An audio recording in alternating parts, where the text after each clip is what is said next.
Well, last week, in the midst of, remember all the fog and closing down all New Zealand, and gosh, it was dreadful to be living within it as well, I have to say.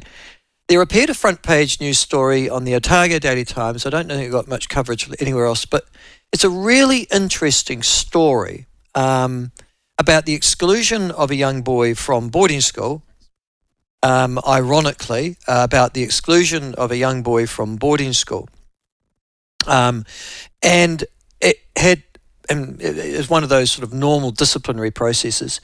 But all of a sudden, there it was, a lead story in the Otago Daily Times, because the father and the stepmom of this excluded student were concerned that he was excluded from secondary school and from the boarding school that he attended as well, because he had been found guilty of racial abuse, ongoing racial abuse of another student at the particular school. And that they felt that because something that would normally happen between, to be perfectly honest with you, kids of that age, they are stupid, they do make offensive remarks, had been played up by the school for essentially politically correct reasons or woke reasons, and their child had therefore been excluded from school. In other words, they were stood down until there was a formal disciplinary meeting, and this denied their child, A, the chance to be educated, but B, the opportunity to tell his side of the story in such a way that justice would be done and be seen to be done. The school eventually relented, I can tell you the next part, as to their exclusion, and said, well, he can come back to the school and can be educated if, and only if, he admits that he was part of the ongoing racial abuse of another student, and essentially does a mea culpa, apologises and atones for that particular offence. And this is where we bring in the father of that particular child. I would suggest to you a little of an object lesson to every parent of every child in every New Zealand state or integrated secondary school in this country as to what happens next and whether or not you think your child will receive justice in that system. And I join by Otago farmer and father of said child, Dave Emmerson, joins us from the Lindis now. Dave, thanks very much for coming on the show. Welcome on to it. Thank you very much. Yeah, well, here with my wife Anna as well. So, yep. Right. Okay. The two of you, Anna. Right now, Anna's Yep. your son's stepmom. Hello, Anna. How are you? Correct. Yep. Good, thank you. Good on you. And you both live on a farm in the Lindis Pass. I travelled over it yesterday. Gosh, it's bloody cold there, I can tell you. And you and your son is was a boarder at John McGlashan College in Dunedin. Can I ask how old is your son and what year is he in? So he's year 10. He's 14, due to turn 15.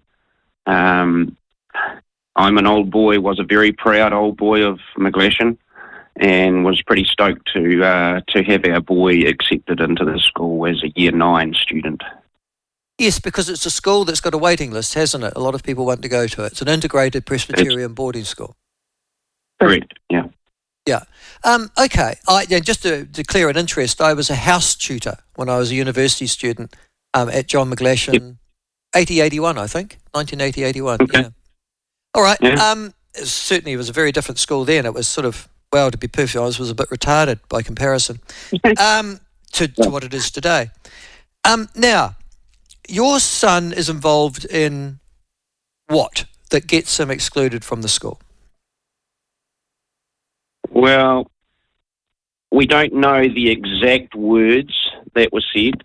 The school's claiming our boy used the word nigger. Our boy and another boy both claim that no, that word was not used. But that seems to be the catalyst for the exclusion. They were a group of boys in the last class on a Friday before a weekend away, long weekend away. As my stepson said, they were all just fooling around and being stupid and saying stupid things. He has admitted and apologised to the complainant and his family in regards to any comments that might have been upsetting to him straight away after that happened, when it was called to his attention. And since then, all the school has done is tried to get him to admit to saying stuff he didn't say. I understand is the victim or the complainant in this particular case. He is year 10 and he's a boarder as well? No, he's a day boy. Day boy. Right, okay. And so this was said during the course of, it wasn't said at the boarding school institution, it was said during the course of this particular exchange during the course of a school day? Yep. Of which the teacher said that he did not. The principal's report, the teacher on that day said that he saw nothing, no issues in the class that day, did not notice anything wrong. Okay.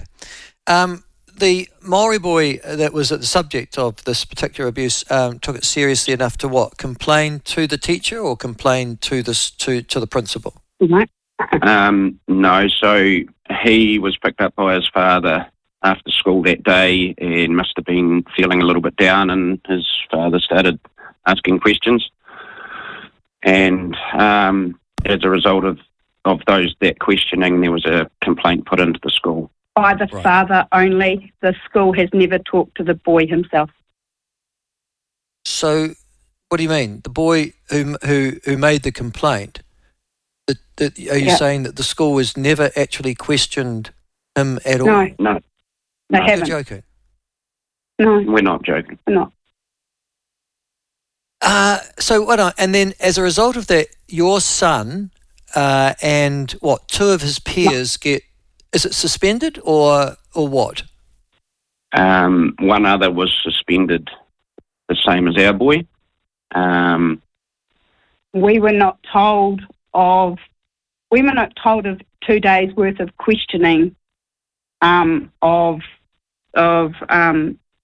my stepson for 2 days. They questioned him. We were not even told that there was an issue.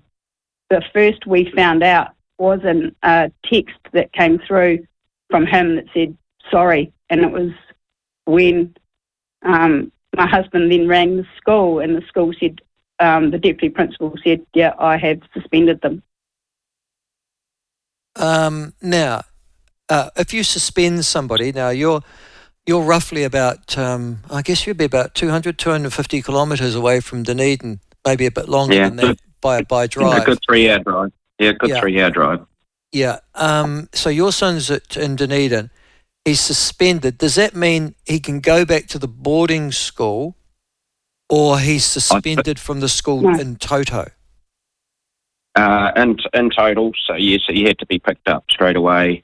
His mother kindly went down and picked him up that night. Yeah, she's in Timaru, so she went down and picked him up. Late that night. Yeah. Okay, so, and the other boy was suspended as well? Correct. Right, and he came from where?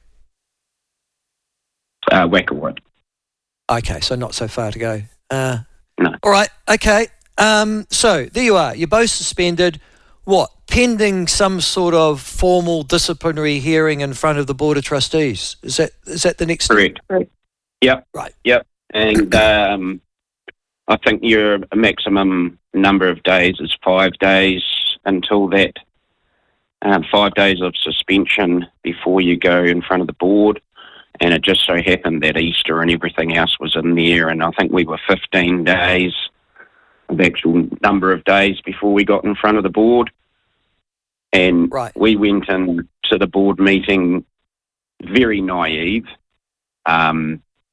We were sort of expecting, I guess, to have our hands smacked and come on there, boy, get back to school and knuckle down and, don't let this happen again type scenario. We were very wrong.